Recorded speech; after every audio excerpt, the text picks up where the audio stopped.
Di samping itu, prediksi kita juga mengatakan bahwa musim kemarau di Kalimantan Selatan itu mundur. Berdasarkan analisis kita, saat ini di wilayah Kalimantan Selatan hanya ada beberapa wilayah yang sudah masuk musim kemarau ya.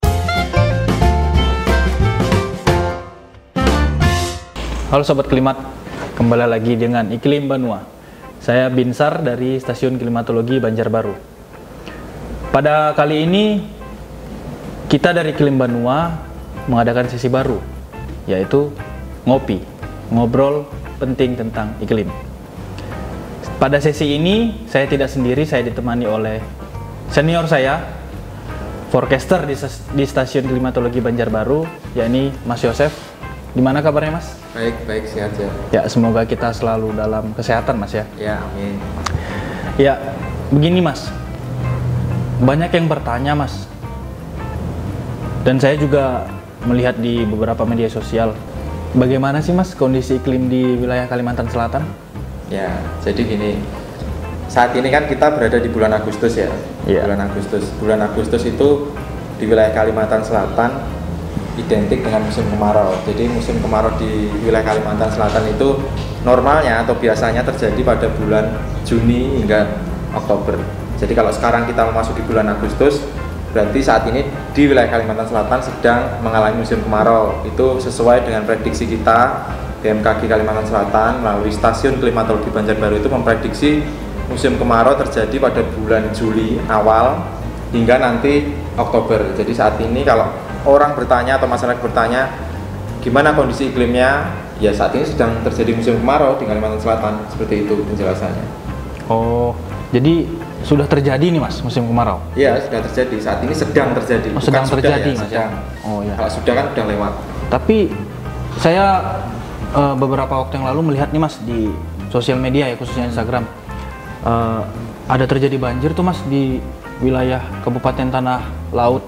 Nah itu bagaimana Mas? Iya, jadi kalau memang saya juga pernah lihat tuh di Tanah Laut, mungkin kira-kira bulan Juli kalau nggak salah, Juli atau Juni ya, Tanah Laut terjadi banjir cukup ekstrim. Jadi pertama gini, wilayah Kalimantan Selatan itu termasuk wilayah yang memiliki dua tipe hujan atau dua tipe pola hujan, monsunal dan non-zom atau non-monsunal ya, artinya zom dan non-zom. Artinya wilayah Kalimantan Selatan itu terjadi dua tadi kan. Nah, Tanah Laut itu termasuk wilayah non-zom, artinya dia tidak ada perbedaan antara musim hujan dan kemaraunya. Jadi ketika musim kemarau pun bisa terjadi hujan yang cukup tinggi. Nah, tapi di daerah lain, di beberapa kabupaten juga cukup terjadi curah hujan dengan intensitas tinggi. Tentu itu disebabkan oleh beberapa faktor. Faktor utama tentu adanya awan-awan pembentuk hujan. Nah, awan-awan pembentuk hujan itu bisa disebabkan banyak hal. Contoh karena suhu muka laut yang hangat. Bisa juga karena adanya MGO. MGO itu aliran massa udara yang membawa massa udara hangat gitu, yang bisa menyebabkan terbentuknya awan hujan. Jadi ada banyak faktor, itu salah satunya yang membuat curah hujan atau musim kemarau di wilayah Kalimantan Selatan ini masih cukup basah, artinya masih cukup terjadi hujan. Di samping itu, prediksi kita juga mengatakan bahwa musim kemarau di Kalimantan Selatan itu mundur, artinya selain mundur juga curah hujannya di atas normal. Artinya prediksi kita tepat, walaupun memang mundurnya ini terlalu mundur gitu. Artinya ketika kita prediksi Juli, ternyata sampai bulan Agustus awal itu ada beberapa wilayah di Kalimantan Selatan yang berdasarkan analisis kita saat ini di wilayah Kalimantan Selatan hanya ada beberapa wilayah yang sudah masuk musim kemarau ya. Itu contohnya Barito Kuala, Hulu Sungai Utara, Tabalong bagian selatan. Nah itu daerah-daerah itu aja yang sudah masuk musim kemarau. Artinya daerah-daerah lain berdasarkan analisisnya belum masuk musim kemarau. Tapi jika kita lihat dari keadaan sekarang dan berdasarkan pengumpulan data hujan kemarin, mungkin atau bisa dikatakan pertengahan Agustus hingga September nanti kemungkinan udah beberapa wilayah sudah masuk musim kemarau di Kalimantan Selatan. Seperti itu Mas? Ya, seperti itu. Nah untuk potensi kekeringannya bagaimana Mas? Adakah potensi kekeringannya? Ya tentu ada daerah-daerah yang secara curah hujannya sangat kurang, apalagi memasuki puncak musim kemarau nanti bulan Agustus dan September ini.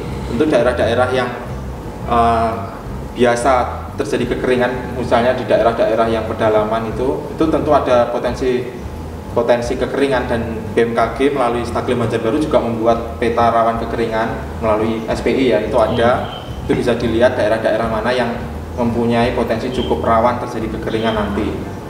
Oh, gitu. Begitu Mas ya. Ya. Berarti masih ada nih Mas ya. Iya, potensi tentu masih kekeringan ada, ya, Mas, ya? walaupun musim kemarau kita pendek, tahun ini musim kemarau kita pendek, Ya, tapi pendek. tentu potensi kekeringannya itu tetap ada. Nah, Mas tadi kan menyampaikan musim kemarau untuk tahun ini pendek ya Mas. Nah, untuk puncaknya sendiri itu kapan Mas? Nah, puncak musim kemarau di Kalimantan Selatan itu tiap wilayah beda-beda, tapi ada 2 bulan yang dominan, yakni bulan Agustus dan bulan September. Jadi saat ini kita sudah memasuki puncak musim kemarau, nanti puncaknya lagi bulan September, ada di beberapa wilayah.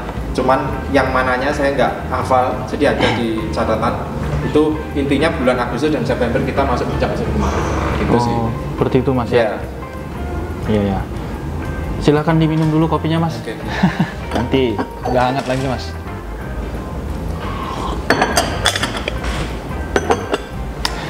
Ya, Sobat Klimat, kita sudah ngobrol santai dengan senior kita, Mas Yosep. Nah, Sobat Klimat sudah tahu kan mengapa pada musim kemarau tahun 2020 ini masih sering terjadi hujan. Mungkin lain waktu kita bisa ngobrol santai lagi Mas ya. Salah. Ya. Baik, itu saja mungkin Sobat Klimat yang dapat kita obrolin dengan Mas Yosep dan kita bagikan ke Sobat Klimat semua. Tetap jaga kesehatan, tetap jaga protokol kesehatan. Sampai ketemu di lain waktu. Sampai jumpa.